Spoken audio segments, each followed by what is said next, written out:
एक गांव में एक लड़की रहती है और सरपंच लोग बैठे रहते हैं, गांव के भी लोग बैठे रहते हैं और गांव के लोग उस लड़की को कहते हैं तुम इस गांव से चली जाओ, इस गांव में दोबारा मत आना, क्योंकि तुम्हारे रहने से इस गांव के लड़के बिगड़ जाएंगे, आदमी बिगड़ जाएंगे और बाद में आगे चल के परिस्थिति बहुत ज़्यादा बिगड़ सकती है, इसके लिए तुम हमारे गांव से चली जाओ। वो बेचारी लड़की करती तो क्या करती, गांव से चली जाती है, लेकिन 6-7 महीने बाद फिर माँ बाबा की याद आने लगती है, वो गांव में दोबारा आ जाती है। लेकिन जैसे ही गांव के सरपंचों को पता चलता है, गांव के लोगों को पता चलता है, फिर से गांव के लोग इकट्ठा होते हैं और पुलिस बुलाते हैं और उस बेचारी को पुलिस में दे देते हैं।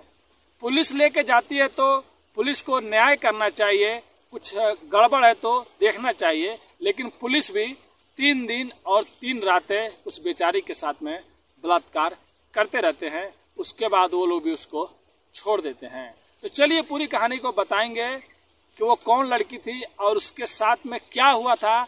आखिर के गांव वाले उसको गांव से बाहर निकाल रहे थे और पुलिस वालों ने भी उसके साथ में हैवानियत किया और उस बेचारी के साथ में हर मोड़ पे छल हुआ और बहुत दर्द भरी उसकी कहानी है। आप लोग को भी सुनेंगे तो आपके भी आंखों में आंसू आ जाएगा। तो चलिए पूरी कहानी को शुरू करते हैं। तो नमस्ते, आदाब, सत श्री अकाल। आज की जो मैं सच्ची घटना आप लोग को सुनाने जा रहा हूँ, ये घटना उत्तर प्रदेश का एक जिला लगता है जालौन, उसी जिले का एक छोटा सा गांव लगता है, वहीं का ये कहानी है। 10 अगस्त 1963 को एक लड़की जन्म लेती है और उसके घर में उसके 2 भाई होते हैं बड़े और उसकी एक बड़ी बहन होती है।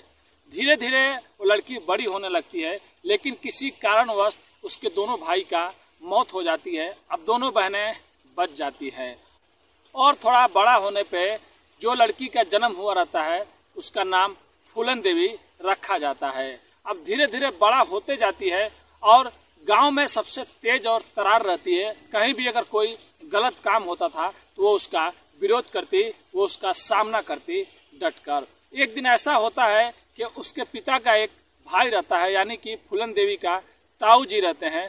ताऊ जी अपने छोटे भाई से बोलते हैं कि तुम्हारा तो कोई बच्चा उच्चा है नहीं, बस 2 बेटियां हैं और खेतों में पेड़ है, अगर पेड़ काट देंगे तो सारी खेत एक ही साथ में जुताई होने लगेगी। लेकिन उसके ताऊ खेत हड़पने के चक्कर में रहते हैं। छोटा भाई बेचारा डर जाता है और फूलन देवी और उसकी एक बहन और रहती है, वो लोग करती तो क्या करती, लेकिन फूलन देवी इसका विरोध करती है और विरोध करते हुए अपने ताऊ जी से झगड़ा करने लगती है और कुछ सहेलियों के साथ में अपने ताऊ जी के घर के सामने धरना प्रदर्शन देने लगती है।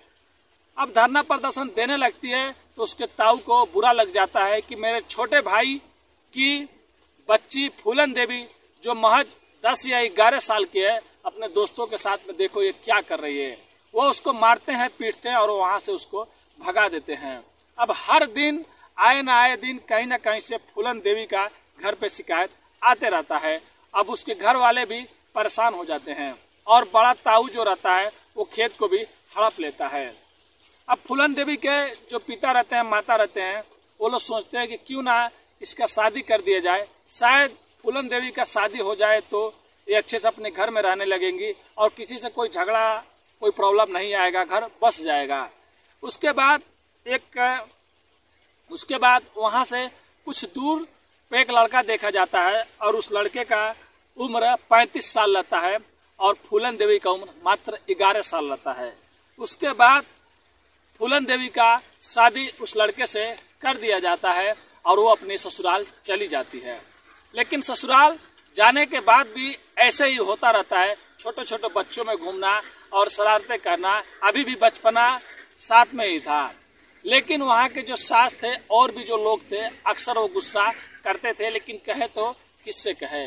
लेकिन एक दिन पति सारी हदें पार कर देता है और उसको ये नहीं समझ में आता है कि मैंने जिससे शादी किया है मात्र उसकी उम्र 11 साल है, लेकिन उसके साथ में वो जोर जबरदस्ती करने लगता है, उसके साथ में शारीरिक संबंध जबरदस्ती बनाने लगता है। बेचारी फूलन देवी चीखती रहती, चिल्लाती रहती, आवाजें तो जाती, लेकिन कोई बचाने वाला नहीं था, कोई समझाने वाला नहीं था। ऐसे कर करके 2-3 साल और गुजर जाते हैं और 2 साल बाद वो वहाँ से अपने घर पे चली आती हैं और अपने माँ से बोलती हैं कि मेरा पति मेरे साथ में हैवानियत करता है माँ, मैं उसके घर पे नहीं जाऊंगी। अब उसकी माँ उसके पिता से सब बात बताती है, ऐसी ऐसी फूलन देवी बता रही है, कह रही है। तब उसके पिता बोलते हैं कुछ दिन यहाँ पे रहेगी, फिर वो अपने ससुराल चली जाएगी।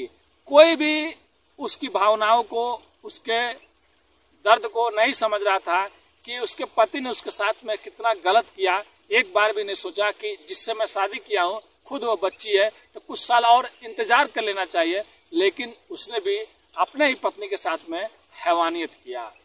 अब इधर फूलन देवी 2-3 साल रह के आई रहती है और गांव में भी 1-2 साल और हो जाता है। अब इसकी उम्र 14 से 15-16 साल हो जाती है। गांव का ही सरपंच का एक लड़का रहता है, एक दिन फूलन देवी को देखता है और बोलता है कि फूलन, हमको तुमसे प्यार है और मैं तुम्हारे साथ में प्यार करता हूँ, चलो हम लोग ऐसे ऐसे काम करेंगे। अब फूलन देवी के साथ में वो जबरदस्ती करने लगता है, लेकिन फूलन देवी वहीं पे उसको पीट देती है, मार देती है, उसका विरोध कर देती है। अब वो मार खाया हुआ फूलन देवी से अपने घर पे जाता है, अपने रिश्तेदारों से, अपने परिवार वालों से बताता है कि फूलन ने मुझको मारा है।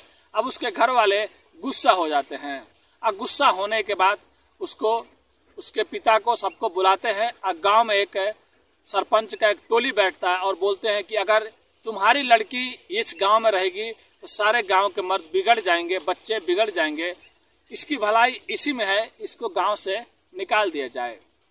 अब उस गांव में कोई भी बोलने वाला नहीं था, विरोध करने वाला नहीं था। बेचारी फूलन देवी जाए तो जाए कहाँ। अब वहां से गांव से निकाल दिया जाता है, लेकिन कोई चचेरा भाई लगेगा, कोई रिलेशन में रहता है, रिश्तेदारी में रहता है, उसके घर पे फूलन देवी जाती है और कुछ महीने वहीं पे रहती है। लेकिन उस भाई के घर पे उस भाई की शादी हो गई रहती है। जो भाभी रहती है अक्सर वो ताना मारा करती थी कि तुम यहाँ पे क्यों रहने आ गई हो, तुम अपने गांव क्यों नहीं जाती। अब ये सब बातें सब बताती है तो कोई भी नहीं सुनता है और बेचारी वहां से फिर फूलन देवी अपने घर पे वापस आ जाती है और अपने माँ बाप से मिलती है। लेकिन फिर से गांव के लोगों को पता चल जाता है कि फूलन देवी गांव में आ गई है दोबारा। फिर उसके बाद गांव के लोग पुलिस को बुलाते हैं और पुलिस में फूलन देवी को दे देते हैं। ये लोग ये सोच के देते हैं कि ये गांव में मत आए, लेकिन पुलिस जब लेके जाती है तो 3 दिन तक फूलन देवी का बलात्कार करती है और वो भी हैवानियत वैसे ही करती है जैसा उसका पति किया रहता है। अब बेचारी किससे शिकायत करे, किससे पनाह मांगे। 3 दिन बाद जब वो लोग छोड़ देते हैं, जब वो अपने जैसे घर पे आती है तो कुछ डाकू का गिरोह रहता है, जो बाबू गुज्जर नाम का एक डाकू रहता है, अपने गिरोह के साथ में फूलन देवी के घर पे पहुंचता है और फूलन से कहता है कि हमने तुमको छुड़ाया है पुलिस को पैसा देकर, तुमको हमारे साथ में चलना पड़ेगा।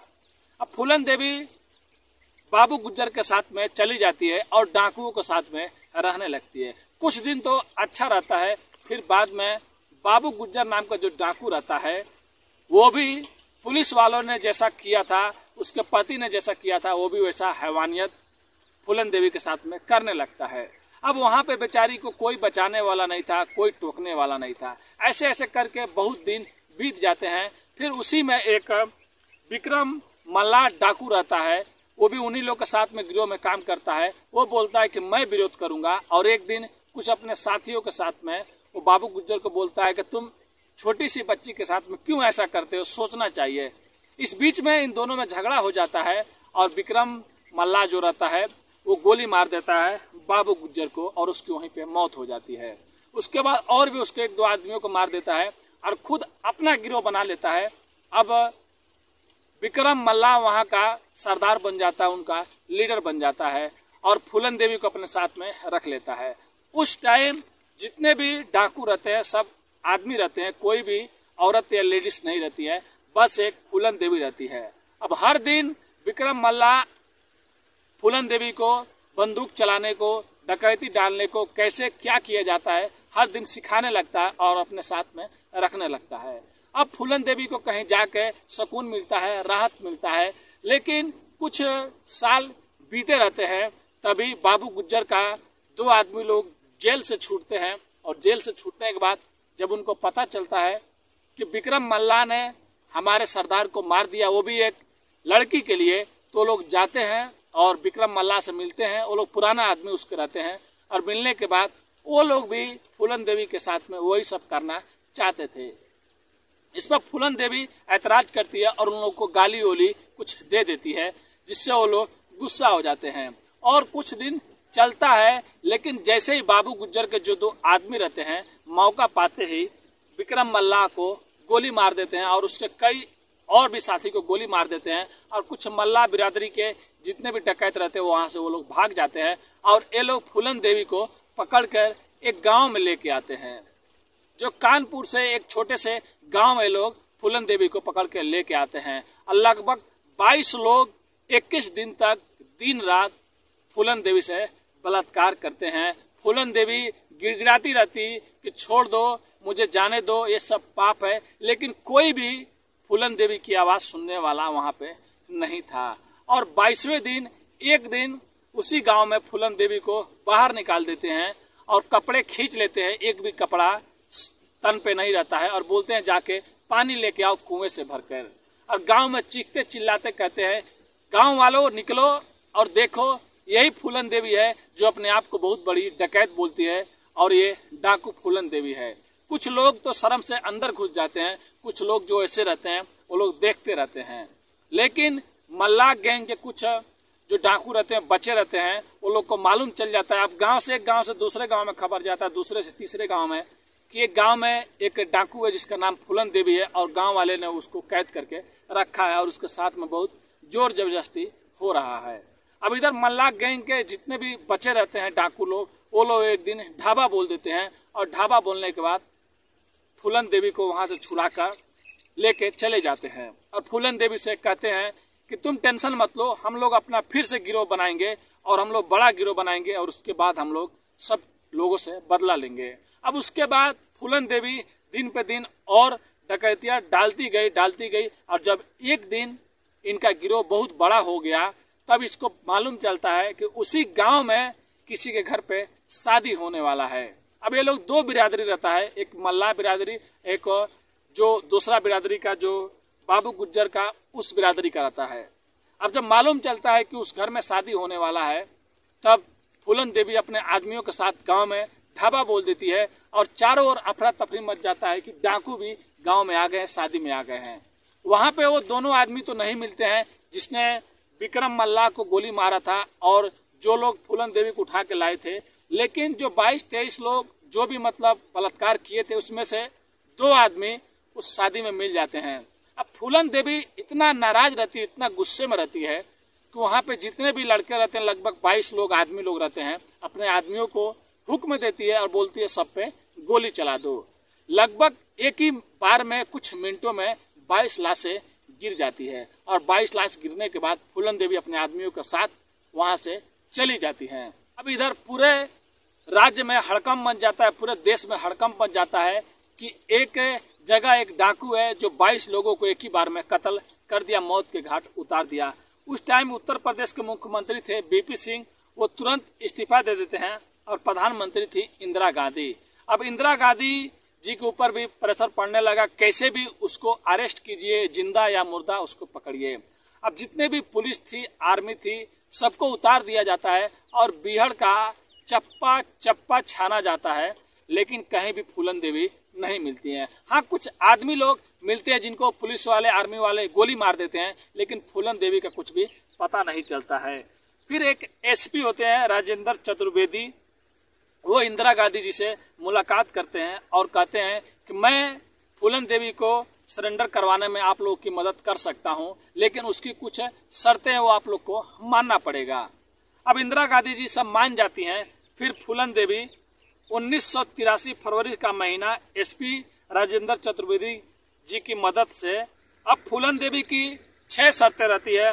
फूलन देवी कहती है मैं सरेंडर करने के लिए तैयार हूं, लेकिन मेरी 6 शर्तें आप लोग को मानना पड़ेगा, इंदिरा गांधी जी को भी मानना पड़ेगा।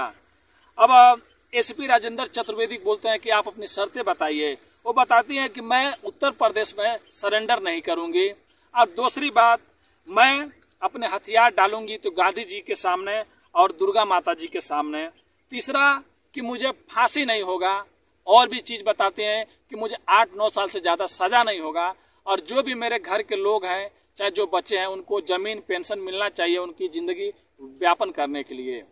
अब सब ये शर्तें इंदिरा गांधी जी मान जाती हैं और वो बताती हैं कि मैं उत्तर प्रदेश में सरेंडर नहीं करूंगी, मैं मध्य प्रदेश के मुख्यमंत्री अर्जुन सिंह जी के सामने सरेंडर करूंगी।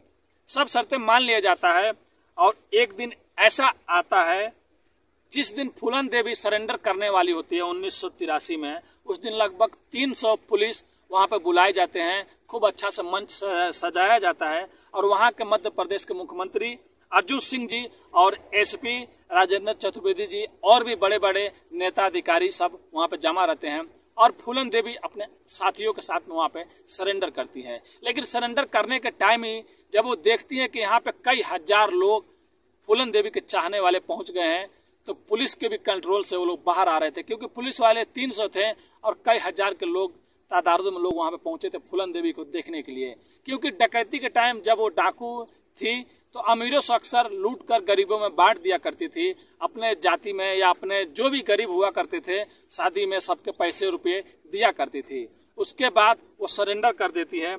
लगभग 11 साल वो जेल में रहती हैं और 11 साल जब जेल में रहती है तो कोई भी उनका ओर से वकील या कोई भी उनका कोर्ट में नहीं चलता है। 11 साल बाद जब वो पेरोल पे बाहर आती है लगभग 1994 में, तब वो बाहर आके फिर 1995 में जो हमारे मुलायम सिंह जी हैं उन्होंने फूलन देवी पे 48 मुकदमे जो लगे रहते हैं सबको वापस ले लेते हैं। तभी एक मौका मिलता है और फूलन देवी को एक जगह से चुनाव लड़ाया जाता है और फूलन देवी वहां से चुनाव जीत जाती हैं। लेकिन कुछ साल बीतते हैं, फिर दोबारा चुनाव होता है तो उसमें फूलन देवी हार जाती हैं। लेकिन फिर से 1999 में चुनाव होता है तो फूलन देवी वहां से सांसद 2 बार बन जाती हैं और 2 बार सांसद बनने के बाद 25 जुलाई 2001 को सरकारी बंगले दिल्ली में वो रहती हैं। तभी 3 लोग कुछ लोग घर में आए रहते हैं और खीर और खाना वाना दावत वो चल रहा होता है। तभी 3 लोग नकाबपोश चेहरे बंधे हुए रहते हैं, वो लोग आते हैं और ताबड़तोड़ गोलियां चलाने लगते हैं, जिसमें फूलन देवी को कई गोलियां लगती हैं और उनके जो गार्ड रहते हैं उनको भी एक गोली लग जाता है, जो घायल हो जाते हैं और फूलन देवी की वहीं पे जान चली जाती है। अब पुलिस छानबीन कर रही होती है, तभी एक सामने से एक शख्स आता है और बोलता है कि हम लोगों ने ही फूलन देवी को मारा है, क्योंकि हमने उससे बदला लिया है। जो हमारे के लोगों को इसने मारा था सबके सामने, इतने लोगों को, उसी का हम लोग बदला लिए थे। तो ये थी फूलन देवी की कहानी। आप लोग भी सोच सकते हैं, समझ सकते हैं। हर जगह ठगा गया, हर जगह छल हुआ। बेचारी के छोटी उम्र में ही जिस टाइम पढ़ना चाहिए, लोगों को समझना चाहिए, उस टाइम से लेकर कोई भी नहीं समझा और दुख भरी कहानी यही थी। कहानी सुनाने का उद्देश्य किसी का भी दिल दुखाना नहीं है, बस लोगों को सचेत करना है और जागरूक करना है। अगर बोलने में कुछ गलती हो जाए तो अपने भाई को माफ कीजिएगा और अगर आप हमारे चैनल पर नए हैं तो चैनल को सब्सक्राइब, लाइक, शेयर, कमेंट जरूर कीजिएगा। मैं भी बहुत मेहनत करता हूं दोस्तों। आज संडे का दिन है, हर संडे को मैं वीडियो बनाता हूं। हर कोई मार्केट चला जाता है, घूमने चला जाता है, लेकिन मैं यही सोच कर रुक जाता हूं कि शायद एक वीडियो मैं आप लोग के लिए बना पाऊं, एक कहानी जो मैं रात को लिखता हूं। तो बस आप लोग से यही उम्मीद करता हूं। चैनल को सब्सक्राइब, लाइक, शेयर करना मत भूलिए। नमस्ते।